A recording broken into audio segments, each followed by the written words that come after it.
This is Michelle Laboda, and I recently spent several hours talking with Suquamish Tribal Council Secretary Nigel Lawrence.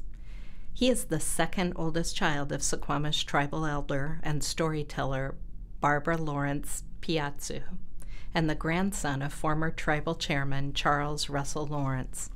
Born on Bainbridge Island and raised in Suquamish, he saw the resurrection of the tribal canoe journeys after nearly a century, with the paddle to Seattle in 1989.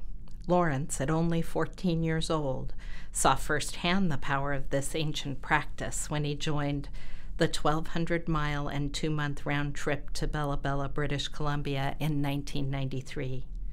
He earned a bachelor's degree in business administration with a major in management from Eastern Michigan University. Elected for the first time to council when he was 31, the now 36-year-old was chosen by the community to serve in his present role earlier this year.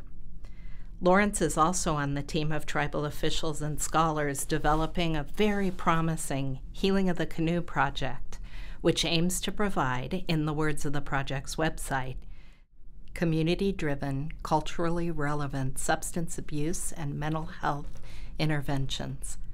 But despite this impressive resume, when asked for his proudest achievements, Lawrence lists his 16-year marriage to wife Albie and the raising of their 3 children.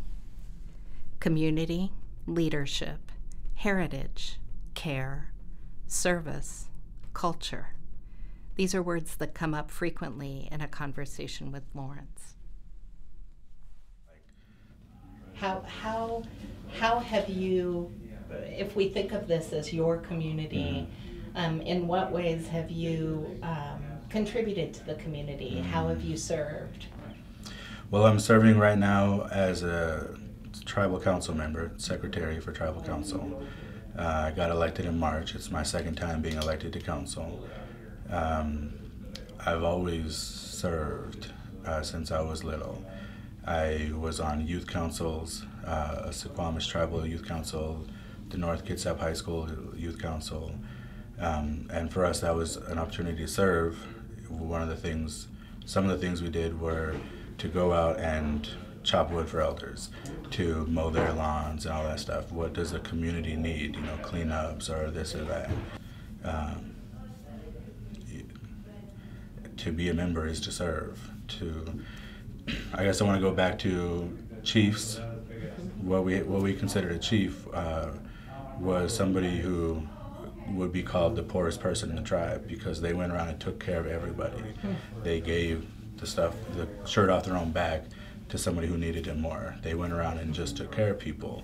And so when the settlers came and needed a leadership person to talk to, they were used to seeing an executive person who decides and makes plans and does all these things, executes orders, and that's not what we have. We have somebody who takes care of everybody. One could argue that's what executives should be doing too, is taking care of people. They just have a different way of doing it. But I like that idea that a chief is the poorest person in the tribe because they're helping the most people. To give away everything you have means you're the wealthiest person. Even in the beginning, people have a hard time understanding, tribes want to have a casino and they want to be rich and they want to make all this money. We don't do it to create wealth, we do it to take care of our people.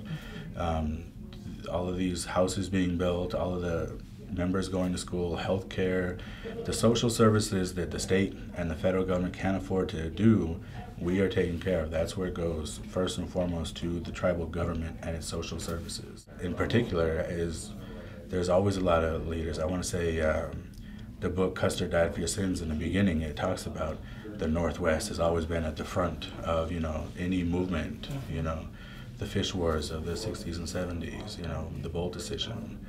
And so I think I'm proud of the leadership here, and especially because of that service mentality, that service leadership, and I hope to serve as well. Living in the community, I think of leadership too, and sort of careful and thoughtful, intentional efforts to do the best possible thing. the museum, the community house, what's happening now up on Totten. The community dock. I mean, yeah, we really, and there are some tribal members who are upset that, we're kind of reaching out outside the tribe, that the word community is there so much. What about tribal members? And my friend Robin Saigo kind of was able to put words to it. Allies. We are working with allies. We have great allies. We bought land near waterfront, and we're planning to put houses there for tribal members. And we're actually sued by a local organization here, or they tried everything they could to stop us from building homes there. That having Indian neighbors would decrease their property value. That they actually went and took pictures of like the worst tribal housing they could find, and we don't want to live next to them. And of course, our answer is, why'd you move to a reservation if you don't want to live next to Indians? They were going door to door, knocking on people's houses to gain support for not letting the Indians move in down the street from them. And one of the doors they knocked on turned out to be, who didn't know any of us at all, Sarah Van Gelder, editor-in-chief, executive editor, I'm not sure, of Yes Magazine.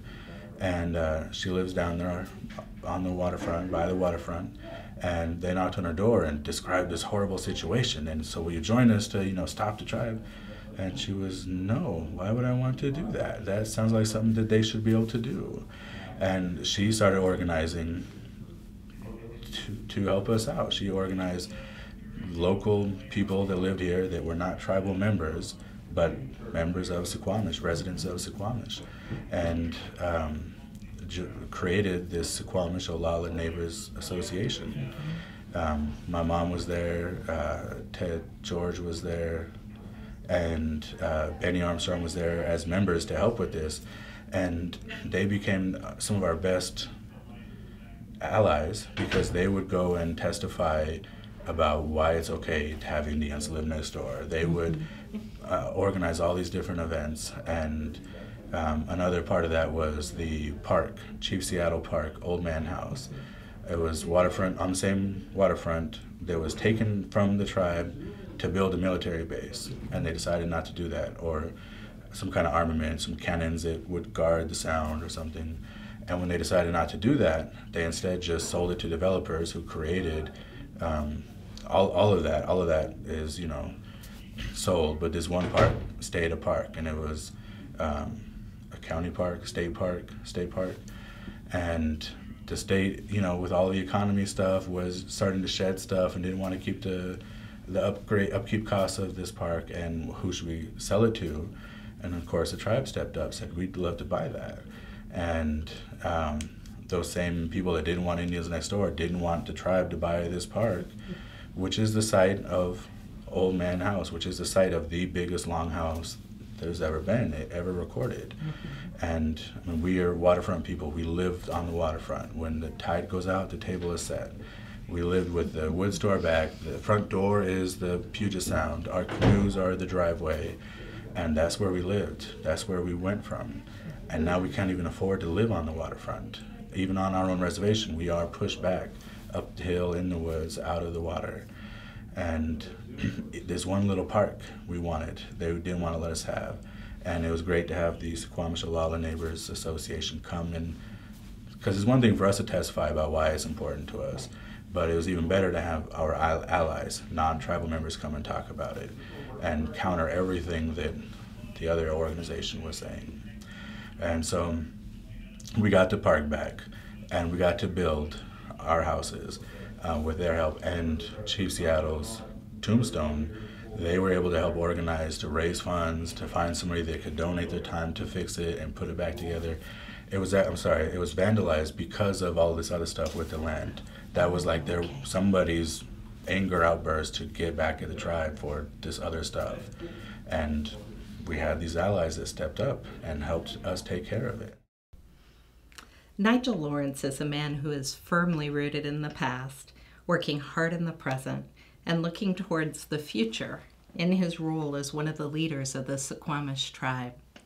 As his good friend and colleague Robin Saigo says, his ability to look at issues through a multifaceted lens gives the Suquamish tribe a leader to depend on far beyond the council table.